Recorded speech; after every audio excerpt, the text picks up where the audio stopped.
What? Well, that's what I read. It was posted like July the 22nd on Alberta County's webpage.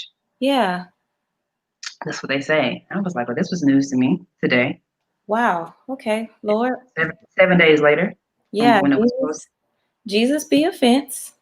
Yeah, Um, ooh, I know a lot has been going on yeah, over there. I'm always trying to keep up. It's funny, I feel like sometimes I live in between two worlds because uh, I get on social and it's like all of my family and friends from home. And then I have like all of my California friends and family. And it's interesting because I feel like I'm smack dab in the middle, like living in two different places at the same time. Um, yeah. Social media probably definitely makes sure that you don't miss anything here. and not a beat, not a beat. And if it's not social, then somebody is texting me or calling me or telling me. So yeah, it's hard for me to miss something for sure. Yeah. For sure. Danielle, hey Danielle on YouTube. Hello. Hi everybody. Thank you for joining us. Um because we've been tending to go over a little bit, I'll just go ahead and get started cuz I know like this is good and we just talked about, how good it's going to be. So let's just get started. Yeah. Thank you everybody for joining us for another week. I have actually lost count. I don't even know how many weeks we've been doing this Bible Yeah. study. Um when did we start? Tori, was it April? April, like early April, I believe. Okay, so man, Yeah. wow. Okay, we've been doing this for about 3 months. Um, Same time, same channel every week. Facebook Live, YouTube. Thank you guys for joining us and continuing to come back and giving us such good feedback. We really appreciate it, and we appreciate the support and encouragement. So thank you guys. Um, I'm Michelle. This is Tori, and together we co-lead a community ministry. We're still figuring out what we're going to call it, but we are Faith First, and we're super excited to be here to talk to you this week about the woman with the issue of blood. I've been trying to find one. But our faith first topic for this week is she's gotta have it. And before we get into that one, I would actually love it if Tori would go back and just maybe give us a little synopsis of what we talked about last week. Yeah, absolutely. Last week we talked about the thorn that was in Paul's side and just that overwhelming nagging thing that is in our life and that thing that we may pray and ask God over and over to heal us from, get rid of. And he responds with a, no, we're gonna let that stay right there. My grace is sufficient. And what we kind of end up wrapping up in this is knowing that no matter what we're experiencing, whatever we're going through, no matter what your thorn is, that God has given us enough grace to get us through each day, through each moment. And it's just trusting Him. And then also using your thorn as an opportunity to minister to others Yeah. so that we're able to be more inclusive, right? And not exclusive, letting people know that, we battle things and that although, there are times in our lives where we may feel like God is not hearing us. God has oftentimes placed things in our lives, right, to keep us dependent on Him, to keep us, as my grandma say, on your knees, Yeah. right? And although He does not take those things away from us, He still is an amazing enough God to give us the grace to get through it. So last week we talked about Paul's stone. It was really good. I'm excited about this week with the woman of issue of blood. Yeah, I last week's was good because I felt like, sometimes when we're studying the Bible, we like to look for the liberating text. Like we like to look for the text that say like the person got healed or, that person saw a breakthrough or they were raised from the dead, right? We love those stories, the text that includes some kind of reconciliation at the And end, feel right? good. Yeah, the feel good stories. And I think for those of you who haven't been following along, we've been talking about stories of perseverance or texts about perseverance. And I think that it's important for us to know that our happy ending isn't always what God has in mind, right? So his will Absolutely. is it might not necessarily match ours. And so I think the beautiful thing about Paul's capturing of the thorn is that it reminds us that God is enough. His grace is enough to carry us even through those things that we might not necessarily be fully delivered from. And Yeah. so if you have a chance, go back. I think Bible studies on Tori's page and it's on mine. It's also on YouTube and it's in our Faith First Fridays Facebook group. So Yeah. go check it out. This week, like I said, we're talking about the woman with the issue of blood, and I'll start. I use the theme "She's Gotta Have It" is because I think this text centers on someone who is determined to get whatever it is that God has for her, right? Yeah. And so I think it's super important for us to note that this woman was not going to take no for an answer. She was going to get what she needed to get. And so if you're following along with your Bible, you can join us at Luke chapter 8, verses 43 through 48. Now, this story is told in three different chapters or three different books of the Bible. You can find it in Luke, you can find it in Mark, and you can find it in Matthew. There's no real reason that I chose Luke other than I think for the purposes of this particular study, Luke's text is just a little bit more clear, and you'll see through our discussion how and why that is. So, like I said, Luke chapter 8, verse 43 is where we're starting. So I'm not going to read it. Tori, I think if you don't mind, we can do what we did last week, going scripture by scripture, Yeah, because I sure. think that works. But I'm trying to keep my excitement in. I'm just so excited, and I feel like a Sunday school nerd because why am I so excited about talking about this? But for me, I gained a lot, and hopefully it comes through to everybody who's joining us tonight. So I'm reading from the New Living Translation, and the first verse that we're going to discuss tonight is Luke chapter 8, verse 43, and it says, a woman in the crowd had suffered for 12 years with constant bleeding, and she could find no cure. Now, let me set it up for you, right? So, this is obviously a New Testament text, and this is Jesus is in the midst of his ministry, right? He's already kicked off. He's actually already performed some miracles, and so what's happening is he's traveling through this town, right? I'm not gonna go back to give you all of the context, but just know that Jesus and his disciples have touched down in this town. Immediately, what happens when they touch down is someone comes to them, a leader of the church, of the synagogue, the Jewish church, comes and actually tells Jesus, like, hey, my child is sick. I could really use you, to help her. Jesus, will you come help her? So when we get to 43, I need you to know that Jesus was in transition. So think about it this way, right?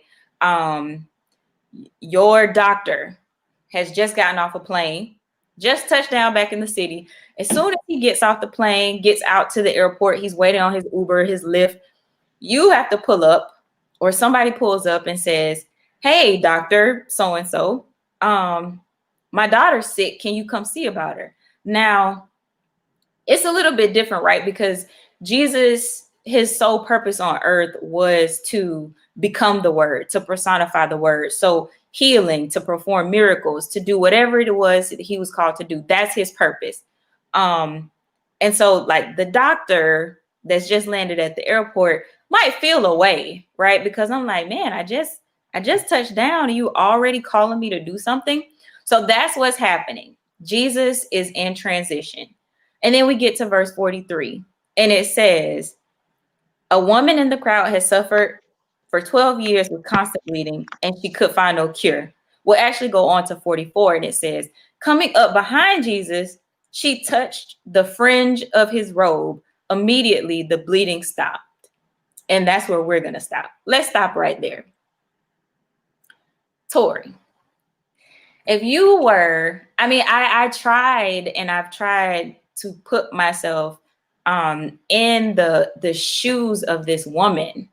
Yeah. And I think what's hardest about it, and this is something that I know is a privilege to be able to say, is that there's not one thing that I can think of that I've suffered with for 12 years.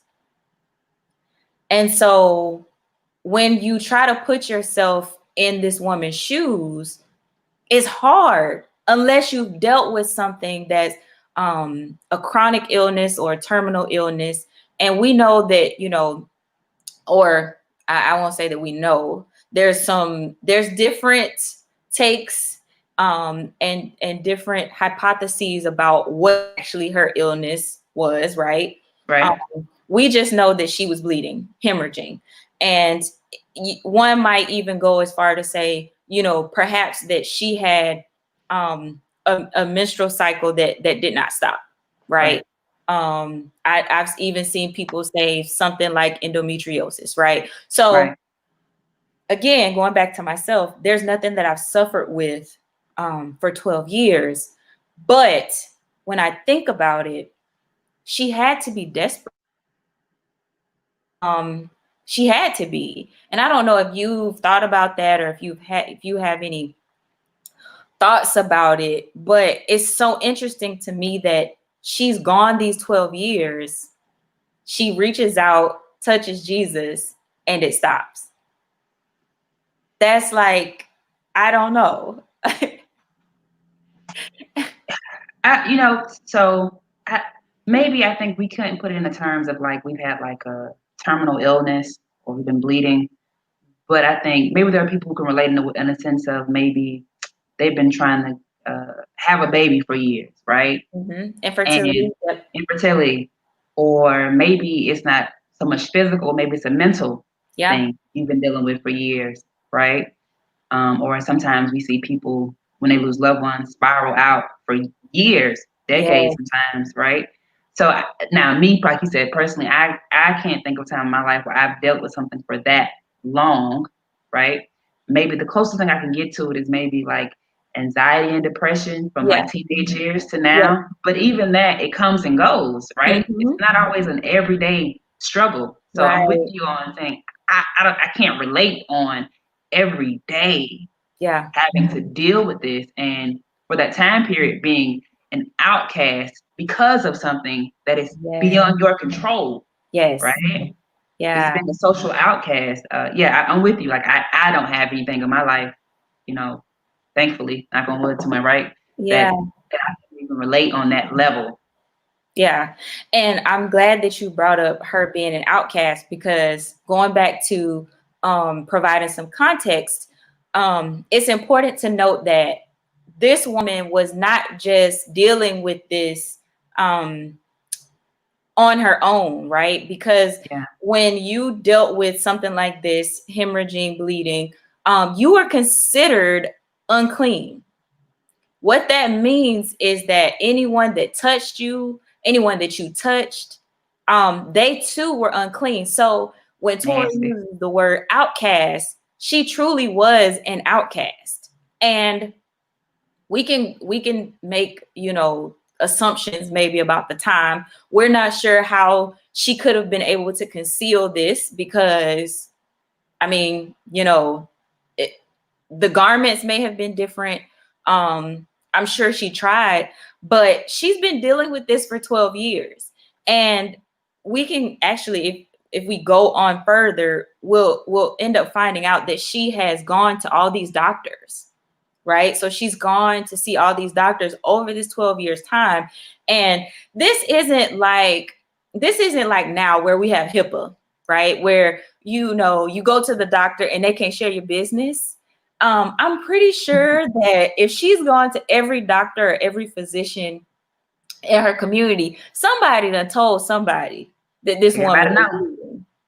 You have to know. Like, I'm sure as soon as she left out, somebody was whispering, like, hey, this lady is, you better stay away. And she was unclean, but you also have to think about the Jewish traditions, right? And so it probably, I'm sure the doctors even felt obligated to share that she was unclean so that others wouldn't know that she was, so that she would not, quote unquote, contaminate them. You got So here touching stuff and all this other. this woman was really, I mean, truly, she was living on an island, right? Yeah. Because she's been outcasted from society. She can't even go into the church. It's just all bad. It really is all bad. And so again, we find her in this crowd and she touches Jesus. And so verse 45 goes and tells us, "Who touched me?" Jesus asked. Everyone denied it, and Peter said, "Master, this whole crowd is pressing up against you." 46 says, "But Jesus said, someone deliberately touched me, for I felt healing power go out of me." So, what we know so far, let's talk about it. So, first of all, this woman has no name. Tori, we talk about all the time how, it's interesting the things that are included, but then also the things that are left out, right? So this woman has no name.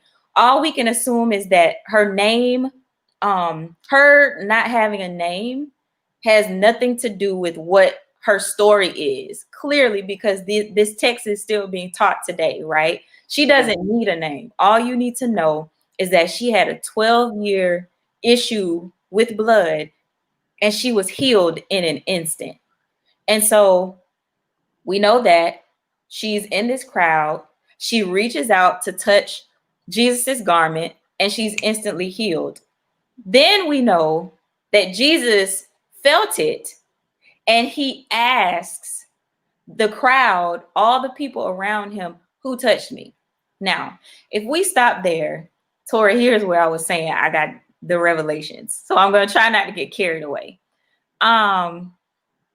It's interesting to me that we know Jesus as God in the flesh, the personification of our big God, right? Jesus is God on earth, and yet he takes the time to ask, "Who touched me?"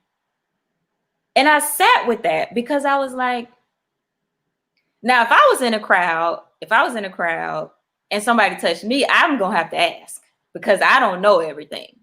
But Jesus knows everything. Jesus knew Judas was going to betray him.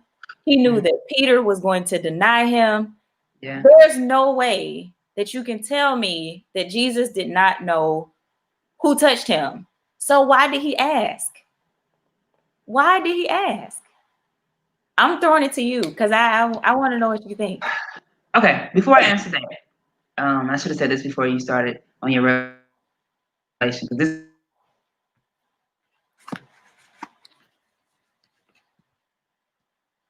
You still there? Can you hear me, Tori?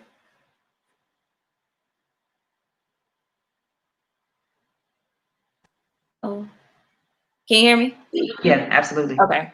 If we go back to her spending everything on her livelihood and position and stuff like that, no judgment, Michelle. The first thing in my mind was like Solange, cranes in the sky, right? So it's like, like what do we do like when our souls are sick, right? Because we may not have that same issue, right? Yeah. So, in that song, she says, I try to dance it away, sleep it away, sex it away, put one in the air. I ran my credit card bill up, all these things to do it. And I think we can readily identify with those things, maybe not so much as spending all of our money on a doctor, but we go to these other extremes to find healing, to find peace, right? And I was reading and I was like, Lord, I ain't gonna say this is you, but that's the first thing that came to my mind. It's just like, I can identify with that, with using all these other resources, looking for healing, and looking for it in people, and looking for it in, maybe your job or your position. And it's like, where do we go when our souls are sick? Yeah. Right? We go to all these other resources, and she had depleted all of that. And like a lot of us, we deplete. The bottle get empty, still got a problem. Yeah. Right? The high's gone, still got a problem. My credit card bill is high. I got these outfits. I'm still down. And where do we go next? Right? And so I was like, okay, yeah, I could definitely identify with this. Because at first I was like, well, I can't really identify with 12 years, but I can identify with exhausting all my efforts to be happy, to feel 100%. whole, to be at peace.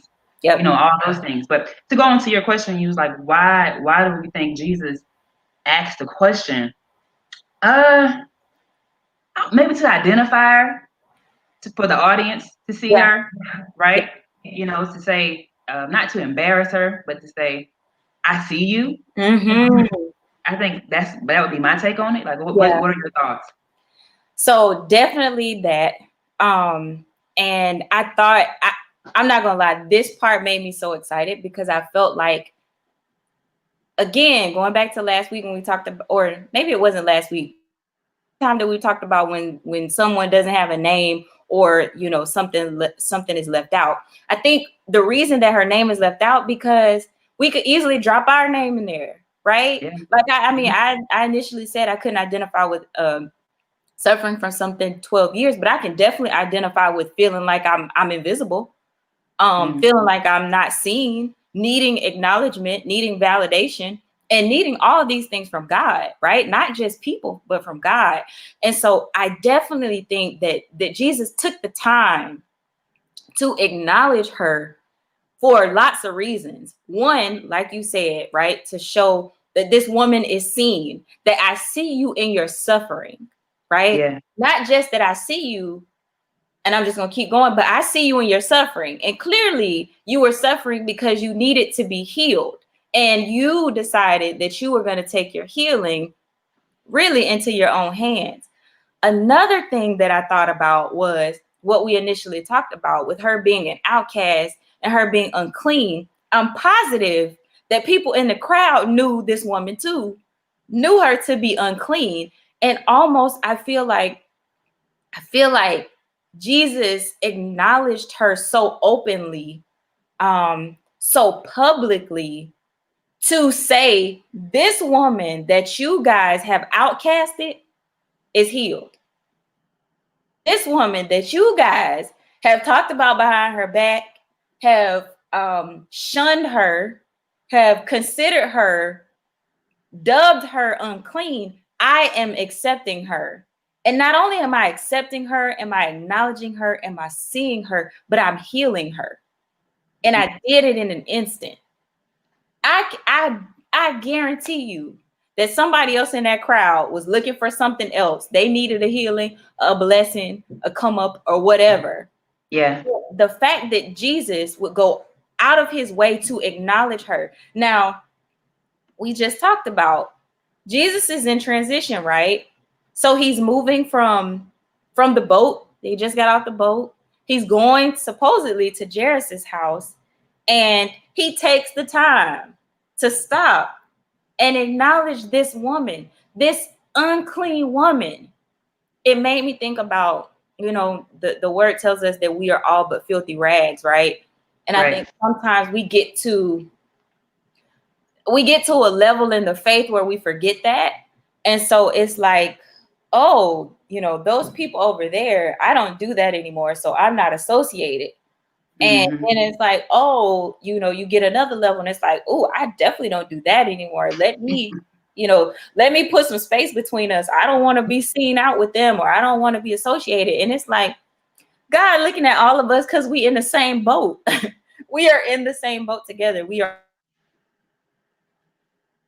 I think what's important about that, and the reason that I brought that up, is because I need every person that watches this, that's listening to this, that will come across it in some aspect. Don't ever feel like you are so dirty, or you are so quote unquote unclean, or that you are so corrupted that God cannot heal you, or that God does not see you, that God does not hear you, that God does not want to be your father. Please Preach, know. Lachey. I mean, it like literally jumped out to me. The fact that this woman had been outcasted by everyone, yet she finds her way to Jesus, and automatically she's healed. And I don't think that it's just like, I think sometimes we get caught up on just the healing part, right? Hmm. Like, okay, all you got to do is get to Jesus and he'll heal you. No, that's not what I want to talk about tonight. I want to talk about the fact that there's so much more in this story than just her healing. It's about openly declaring your faith in a way that requires you to step out, for you to be determined, so determined that you're willing to break the law. Because it could be argued that that's what she did, right? It was illegal. Yeah. So she wasn't allowed in the ceremonial spaces. She couldn't go to church. She had to catch him on the way to church. And like you said, when she touched him, that was breaking the law. She did what she had to do to get what she had to have. And I'm like, sister, I'm here for it. Get what you need to get. So I don't know. Do you have any other thoughts? Because I know we still got to get back to the text. That part just, I don't know. No, yeah, like the need to be seen Yes. and looking at the way they identified her. And I think something that we can probably identify with is being identified by our struggle, Yeah. right? We see it all the time. Yeah. This is such and such the drunk, Yes. such and such the hoe, such Mm-hmm. and such this and that, fill in the blank. Yep. And sometimes we don't even know people names, but we know their Yes. issue, Ooh. right? And I think it's amazing that whereas initially she's being described as her issue, we get Mm-hmm. to a place where Jesus calls her daughter. Dog. And Michelle, like you said, reading this with fresh eyes, I'm like, you know what? You did something here, man. Because Yes. we are at some point guilty of doing that, or Mm-hmm. maybe we are the victims of that at some point, where we Yeah. are constantly identified with our issues. This is such and such with this sickness, Yeah. right? And Jesus says, nah, daughter, Yeah. I see you. Yeah. I recognize you. And I'm not embarrassed of you. I want other people to see you. Yes. And that Ooh. is so beautiful and Yeah. so freeing is watching that you're not too nasty. Yeah. He sees you. And he wants other people to see you, not for Yes. your issue. Yes. You're his. Ooh, child. Preach, Tori. Go ahead. I mean, I think about I know the last couple of weeks, people have been talking about Kanye. Who we are not talking about Kanye, but I will make a note that a friend of mine, actually several friends of mine, made comments about us needing. We talk about destigmatizing mental health, but oftentimes we attach the mental health issue to the person, right? Mhm. So people are all like, Kanye's bipolar.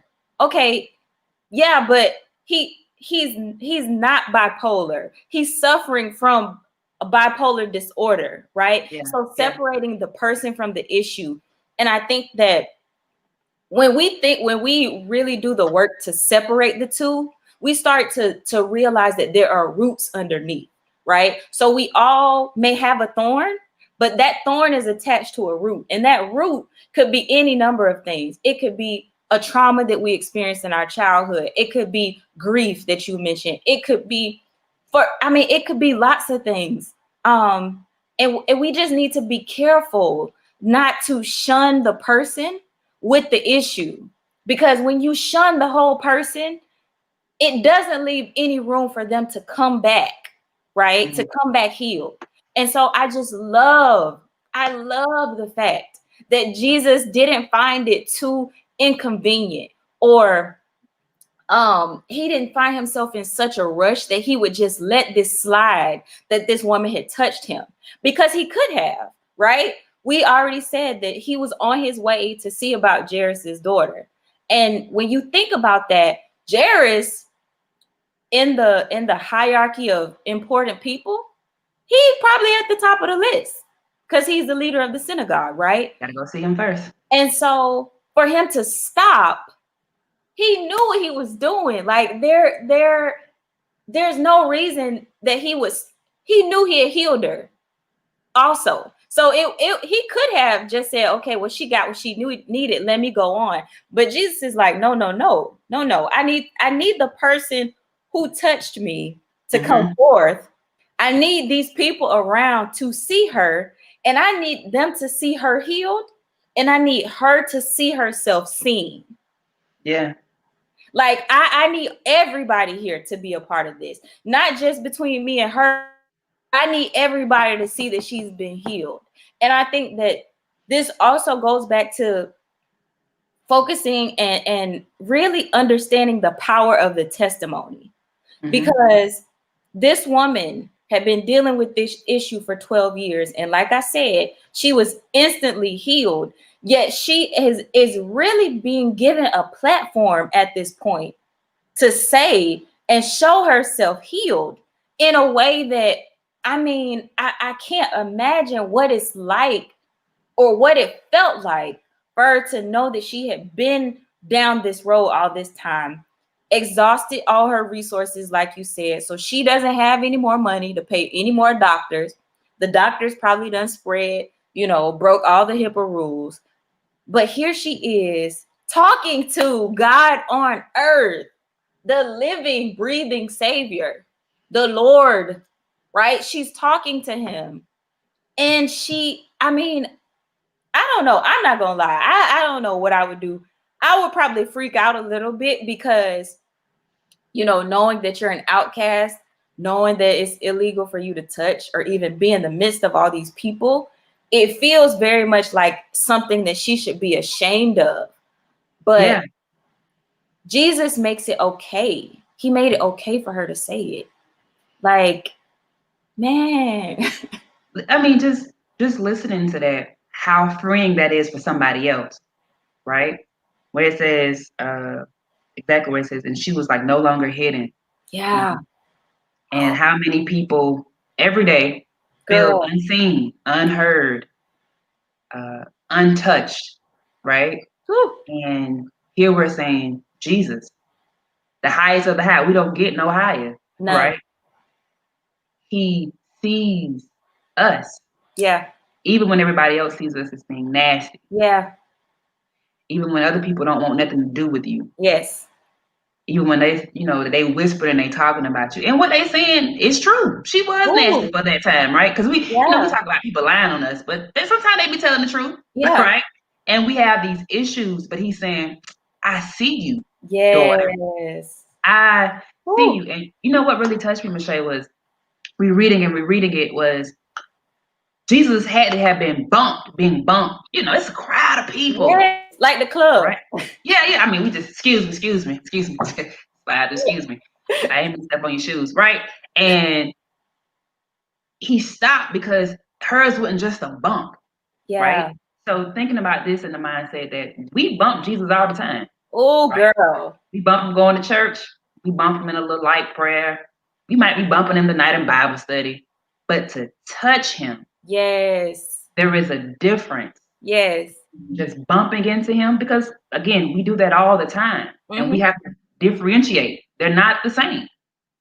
And really touching him. Girl. Wanting it so bad that I don't care what nobody say about me. I know y'all say this, but I gotta have it. Yes. I need this for me, Yes. Yes. right? And just how powerful that is, and just because for me it was like looking like, okay, well, all right, Tori, how much you just bumping him, and are you really touching him, Yeah. right? And we getting out of the space of just being comfortable with bumping him and really going all out and touching him so that he says, wait a minute, ooh, Yeah. hold up. Like imagine sending up a prayer so hot to heaven. He said, oh, wait a minute, pause. Listen. Michelle is calling. Wait a minute. Oh, This is girl. something different, right? This is not just now lay me down to sleep. This is this is deep, okay? Yeah. And I have to let her know that I see her and I feel her and I'm not ashamed Yeah. of her. Yeah. And that's what I think the message is saying to us. He sees us, Yes. right? He didn't need, I'm not identifying you by what they call you, right? You are healed, Hmm. right? You are loved, you are chosen, you are all these things. I see you, but you don't just get that from just bumping them, Yeah. you know? You got to be intentional. And I love that. I love that you said that, because I hadn't even thought about even like Jesus existing in the crowd and what that looks like or feels like. Um people just bumping into you, and bumping somebody usually is accidental, right? You're not necessarily doing that on purpose. But when I touch somebody, I'm touching them intentionally. And Intentional. I think that honestly, that is what Jesus is talking about when he says that her faith has made her well. Because it is not just the faith to be in the presence or be around Jesus. It's like, I want to be so close that I've touched Jesus, that I have come in contact with Jesus, that my hand has touched him. My praise has touched him. My worship has touched him.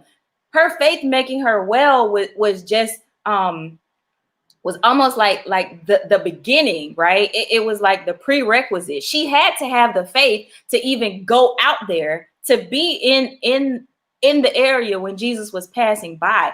That took faith. For her to be outside of her home took faith.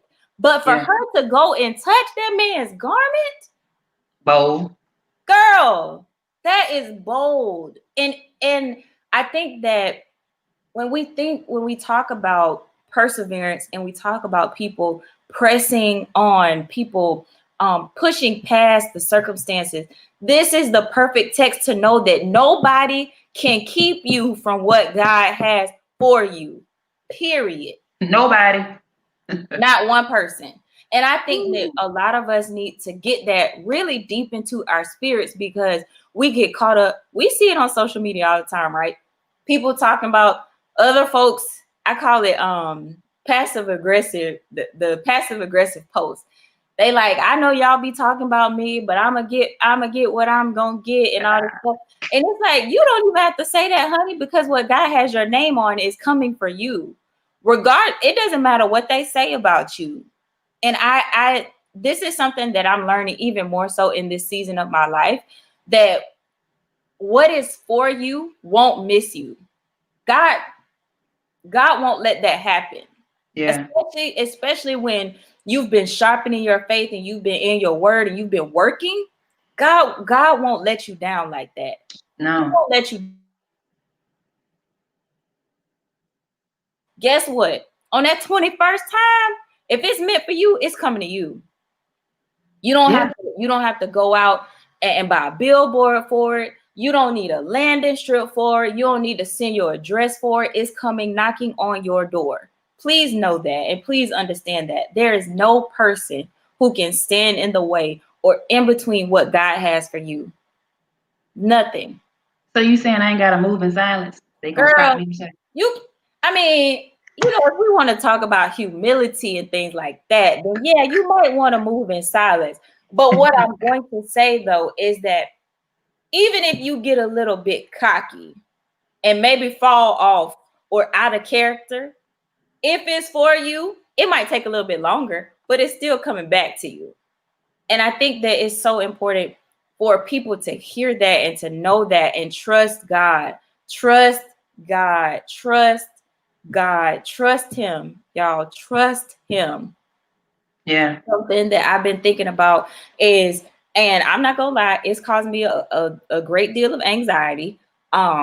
Monday was very hard for your girl. I was in the fetal position most of the day, thanks to anxiety. But then God opened my eyes and he put me in this text, and I realized that not even a you from what God has for you, not even a pandemic, not even a president, not even your local government, not even your newspaper, right? There is nothing that can keep you from what God has from you, especially when you have determination like this woman. Because the word it tells us that her faith made her well, which meant that she had to see her healing before it was actually even realized. She had to know that Jesus had the capacity to heal her before she got out in that crowd and started touching on folks, right? She Yeah. had to know that. And she had to say, I'm willing to risk it all, including my freedom, in order to get the healing that I know Jesus has. If I could just touch the hem of his garment, if I could just lay a finger on him, I know that I'll be healed. I know I will. That's powerful. That's so powerful. Like, Yeah. in a way that's so much different from the way I feel like I learned this. And that's what I was talking about earlier. No, yeah. I'm a visual person, right? So picturing, like I said, bumping them and just how crowded, right? Because this is Jesus. He's been doing miracles. Yeah. And just the strength it took to get through that crowd and the willingness, the perseverance, just excuse me, excuse Yeah. me. Or maybe not even that. Get out Yeah. of the way, right? Move, right. uh, just asking ourselves, can we get ourselves to a place where Mm, I don't care what's standing in front of me, yeah. right? I don't care about this pandemic. I don't care about this mountain that's in Ooh, front of girl. me, right? I don't care about the lies that the enemy has said to me in my, within my mind. I don't care what people have said about me because a lot of times that's what stands in front of us from getting to him, right? Because we listen to what other people say, we get in our own way, Yep. life struggles, just financial. Like, man, I just can't get there. But like you said, Nothing. nothing, if you want it bad enough, can keep you from touching him. And Mm-hmm. I feel like we've been referring to the scripture a lot this month, is just going boldly before the throne. That's being bold. I'm going to get something they said I don't even deserve. I'm not even supposed to be out here, Yeah. right? You're not even supposed to be doing this for me. But I'm coming boldly. I'm pushing through all these trials. I'm moving past all these problems because I know that if I can ever touch him, Yes. Whew. I'm gonna be all right. And in 12 years, cleared up just like that. Yeah. Yeah. All because she had the audacity and she had the faith to believe that if I just touch him, I don't need him. I just need the garment. I just need him. Yeah. Right? I don't need all. I just need to get just to, just enough, right? Something that's attached to him. Mm-hmm. Woo. And I'm gonna be made whole. And that's for a lot of us. Yes, it It is. won't be that you gonna press him and you gonna touch him direct. You just gotta get to what's attached to him. Yes, girl. Is he in the neighborhood?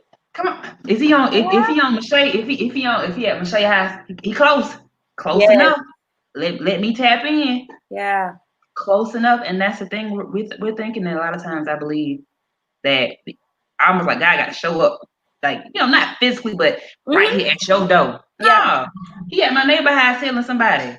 Right. I'm there, me, Right. I'm right here. And I think a lot of that too goes back into why he had to uh, recognize her. Right, it increases the faith in others around them. Yes. Right, because Yes. he hadn't made the Jairus house yet. Right, maybe it's faith No, for Jairus. Like, look, all she did was she just had the faith to believe it. I'm not even to your house yet. girl. She had the faith to believe it, and for a lot of us, you feel like he ain't made it to your house yet. He on the way, but he don't even. You just gotta believe. Yes. You Yes. just gotta believe, Yes. and that it sounds good and high spirit, but it's tough when we're facing everyday life struggles, right? But we have to press, man. We have to press because it's when we press is when you get that miracle. Yeah. When you're not just bumping him, but you really touching him. Touching. Touching. It's different, Michelle. It is. It is. Man, I'm like, this is too much. It's just so good. The first thing that I was gonna say was when you talked about again going back to her acknowledgement, Jesus acknowledging her and asking the person who touched him to come forward. I think let me see, is it verse 47? Yeah, verse 47 says that when the woman realized that she could not stay hidden, she began to tremble and fell to her knees in front of him. The whole crowd heard her explain why she had touched him and that she had been immediately healed.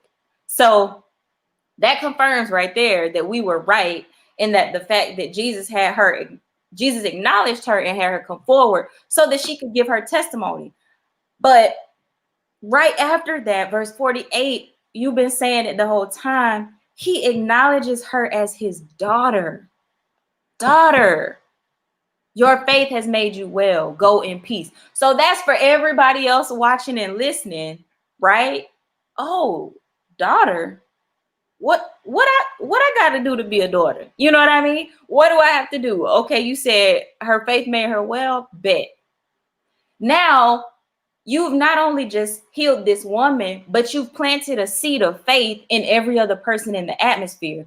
And to tie it all together, you talked about, us seeing other people being blessed. We have a bad habit of seeing somebody be blessed and then questioning how or why God blessed them. Instead, we should be celebrating them and saying, okay, let me see what I need to do. Let me get my little house in order. As a matter of fact, let me congratulate them on their business flourishing. Let me congratulate them on that new job they got. Let me congratulate them on that new house or that new I'm car, next. because I'm next. I want to be next, Lord. Let my faith make me well. Let my faith make me whole. Let my faith bless my house. Let my faith bless my family. That's what I want. But we get so caught up in, oh, how she bought that, how they got that, where they get that from, who they know, and it's like, listen, when my friends and family get blessed, I'm celebrating with them. I'm praising God for them, because I not only am I in support of them, but I also want God to know that I recognize that he hears the praises of his people, and that when he hears, he is moved to action on our behalf. So while you Mm-hmm. over there hating and got green eyes with envy, you need to be praising God that he hears his people, that he hears their prayers, that he knows what they're coming before him for, and he's activating those things in the earth realm. I've seen a lot of people talk about manifesting. And no shade, I think that manifesting is a wonderful practice. But I'm going to be real. I think a lot of people are manifesting things that they really don't know how to access, because they've been hating on other people's things that they have gotten through just prayer. So let's just clear the room and clear the air, that if you're going to manifest, make sure that you're manifesting with a clean heart and a clean Ooh, spirit. ooh. Because if it's toxic and you got envy and jealousy in there about somebody else's stuff, you're not going to manifest nothing but more debt, more downfalls for yourself, more delay. So That's let's facts, Jack. let's just keep it real. You can't expect blessings of your own and be hating on somebody else's blessings. That's Ooh, not how this works. I'm sorry, friends. It's not. that's a word, Michelle. That is a whole I word. mean, I'm just saying, this woman, we don't know a lot about her, but I can guarantee you that she was so caught up on her 12-year illness that she didn't have time to worry about nobody else who was getting healing or wasn't healed. She was like, okay, I've heard that the Lord is in town, that he's been doing miracles all over. Let me pull up on him. Let me figure out how I can get access to him. That's what we all need to be doing, not worrying about why or how somebody else got blessed. Because at the end of the day, you don't know what kind of prayers they've been praying. You don't know how long they've been struggling with that. Thank you. What kind of People been, time they put in, what kind of sacrifices they made. You don't know that stuff. So don't man. act like you know these people's life when you see them getting blessed. Don't act like you know, because you don't. You don't know how hard they've been working, or how hard they've been praying, or how hard they've been praising and worshiping. You don't know that. So mind yours, and figure out what you need to do to get your own house in order. I mean, that's enough to end it right there, Michelle. Because you said so much because it's so true. It's so true. We look at people. Lord, they go train. We look at people and we're like, they don't deserve it, and look at that, and they got it so fast. And you don't know people been crying in their closet for years. Lord, do Girl, it. And all you see is a moment of success, and you don't know the tears they cried. You you don't don't. know the days they've been alone, the days they almost lost their mind. I talked Yes, about last time with Juanita Bynum, like, one like at one point be like her, never like, no, this lady had went through a hard life. Mm-mm. But you just see the platform when they make it, where they yes, say, you see the glory, but you don't know their story. That is so accurate. And like you said, when you see people getting blessed, man, just be happy that God is hearing their prayers. Because yes. I would be afraid if he ain't answering nobody's prayers, because that means I'm in trouble. Listen, But when you move up, Michelle, that means I can move up. Yeah. Not, I think a lot of times people see people moving up and it's almost like, nah, I gotta take a step back. No, no, no. Mhm. Okay, so he done blessed me, Shay. Move over, my turn, Right, right, right. right? And seeing it as an opportunity that when someone else is blessed, when they're healed, when God comes through for them, it's not a why did you do it for them, God. Is, oh man, I know I'm next. Yeah. I know you in the neighborhood. Yes. I know you are answering prayers. I know that if you did it for her, you can do it for me. Yeah. I know that there's nobody bigger, smaller, there's no little I's and little me's. If you did it for them, you're gonna do it for me. Yeah. You see them, I know you see me, Yeah. right? Yeah. And just how beautiful that is, right? That Jesus, there's no little I's and little U's. I Yeah. don't care what you did, where you come from, what your background is, what you ain't got, who you Mhm. don't know. When it's your time and you want it bad enough, Yeah. and you're willing to do more than just bump them, but you're Yeah. willing to really press in and have that faith to believe, Yeah. there is nothing that can Nothing. stand in front of you. I Nothing. don't care what they said about you, what they said you can't have. Woo. Nothing. I think about, I was about 5 or 6 and I was really, really sick. And I mean, like my temperature was like sky high, Michelle. And it was so high that the doctor said that they were surprised, like my brain wasn't frying. I should have been having seizures. My organs should have been shutting down. And Wow. my mother, she tells a story about stepping outside of the hospital room, right? Where I'm laying in there, like the fever would not go away. And praying and doing more than just bumping Jesus, Mm. reaching out and touching him. And after praying and talking to him, coming back in the room and instantly my fever breaking, Girl. right? Woo. Supposed to be dead, supposed to be brain dead, organs supposed to be failing, right? I'm 28. Yeah. This is when I was 5 or 6 because my Jesus. mother dared to have the faith to reach out and to touch him because we don't have a God who is untouched. He feels Yes. our infirmities. He feels us, right? Yes. And when you really tap in, when you serious about it, there is nothing. I'm Yeah. a living example. There is nothing that God will not do for you. Yes. I don't care who you was. My mama said all the time, she was not in the place where she should have been in God, and he But he still looked still out moved. for her. Come on. And Come he on. still did it for her. Right? And Oh, people say, girl. oh, you ain't close enough, you ain't, but she had the faith to believe, Michelle. Yeah. God, I need you to heal my child, right? And that applies to all of us.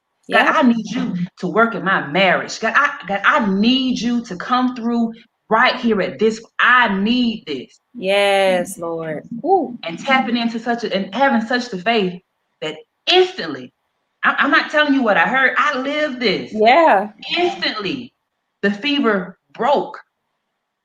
Man, there is nothing that God will not do for you Oh, if you girl. have the faith. There is nothing that He will not do. And, Mm. and, and I guess I'm so passionate because when you have the kind of experiences that I've had, Yeah. nobody can tell me different. Same. Same. Yeah. Yeah. I oh, girl. I think I don't know, maybe it was a few weeks ago. I posted on Facebook about growing up and hearing my mom and my grandmas and my aunties, they would be in the kitchen, or most time the kitchen, or just walking throughout the house, and I would hear them singing hymns, right? And as a kid, you like, something must be wrong. What's going on? Like, you're thinking like, oh God, it must be woman problems. And then I said, I remember that, but now I get it.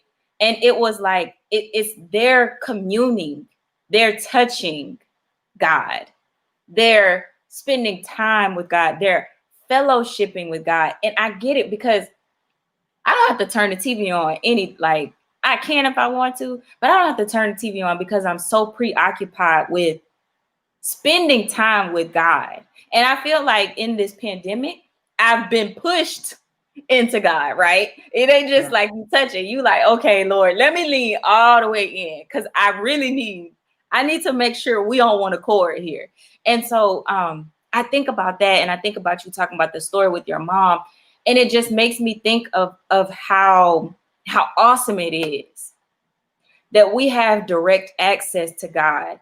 And another note that I commentaries, when I was studying this, was talking about how in the Old Testament, the old way, in order for people to get to God, somebody had to intercede. So there was, the priest, and then the priest would go in, and then, the priest would go in on your behalf, or the religious leader would go in on your behalf. And now Jesus, in this story, Jesus was walking the earth. So no longer is there somebody interceding on our behalf. We can go to God on our own. We have direct access. And if there was ever a story or a text to really personify that, it's this one. Because this woman, this unclean, no-named woman, walked up to Jesus and touched his garment. She was like, if I'm going to have access, I need access. And I think that is just such a beautiful testament to us in these trying times. It can feel like God is very far away, like he doesn't hear you, he doesn't see you. But if you don't get anything else from this, please know that there is nothing you can do. Nothing you can do. Baby out of wedlock, nothing you can do. Adultery, nothing you can do. Kill somebody, nothing you can do. There is nothing that you can do to keep God's love away from you. There is nothing. I don't care what your background look like. I don't care what boxes you check. I don't care. I don't care. I don't care. Nothing can separate us from the love of the Lord. And what's included in that love is direct access to a God who sits high, a God who sees, who knows, who hears, a God who is willing to do whatever it takes to make sure that you are good. I want you to know that God sees you, God hears you, and whatever it is that you need, please go to him and ask for it.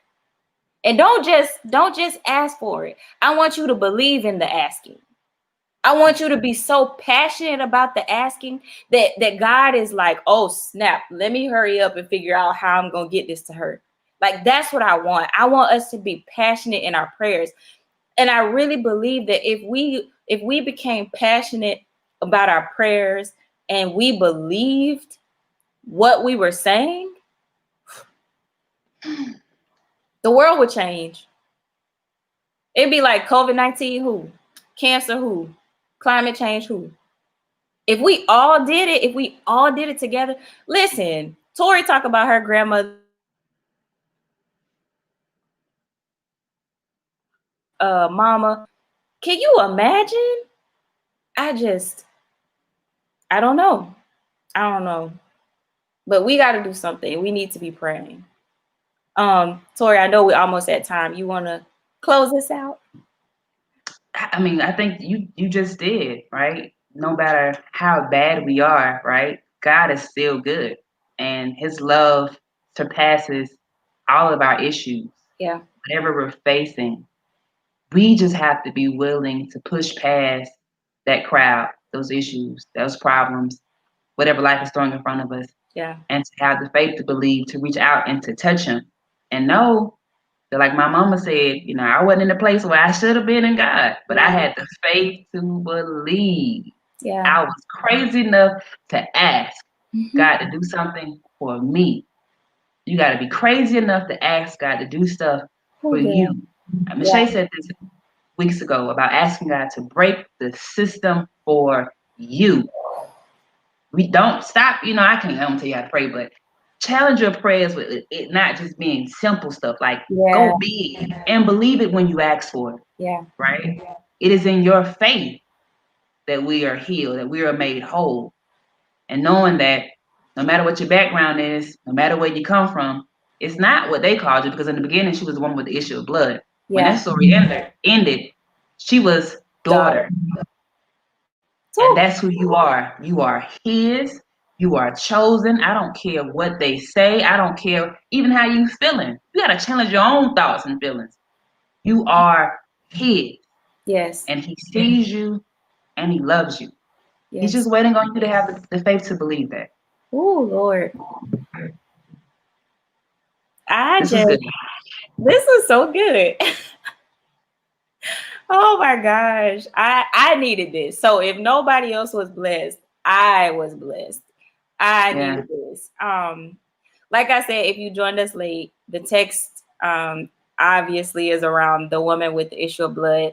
And that text is Luke chapter 8, verse 43 and 48. If you haven't had a chance, please go back and rewatch this if you'd like to. But more than anything, we just hope that you're blessed, that you found some glimpse of encouragement, and that you know that you are loved and that you are seen and that you are chosen. Like Tori said, you are chosen. You are chosen, right? Just remember, God doesn't push himself off on us. We have the opportunity to choose him, even though he's already chosen us. So Yeah. just know that his hand is out waiting for you to grab it. Is waiting for you to grab it. So don't forget, we'll be back here next week, same time, same channel. Facebook Live, 5 p.m. Pacific Standard Time, 8 p.m. Eastern Time. And we also will have our weekly prayer on Friday, this Friday, at noon Eastern Time, 9 a.m. Pacific Standard Time. We pray that you'll join us. We hope you will. We love y'all. Thank you so much for tuning in. We hope, again, that you were encouraged and that you know that you can have it. Love y'all. Take care. Bye. Bye.